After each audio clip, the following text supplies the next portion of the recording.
Hey guys, welcome back with an outstanding video. Guys, in this video, we will discuss that when you try to change or update password of your Apple ID or your Apple account or your new Apple ID, you may face a problem that weak password. Your password must be at least 8 characters long and include a number, an uppercase letter, and a lowercase letter. So how can you fix it? So guys, we can fix it very easily. So simply, guys, it means that your password should be 8 characters long. After this, an uppercase letter must add and a lowercase letter must add and numbers must add. So let's check it.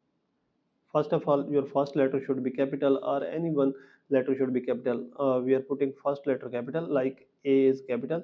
Then you may write two or three words others that should be small. Then you may write any special character like at the rate, and then you may write numbers. So let's check as this should be minimum 8 characters or long. After this, you may write these password or this password in second box, and then you may click here on continue, and you may check your password will be changed or update, and your pass problem will be fixed, and you can fix this problem by this method easily. So by all these methods, guys, you can fix it very easily. So this is the video, guys.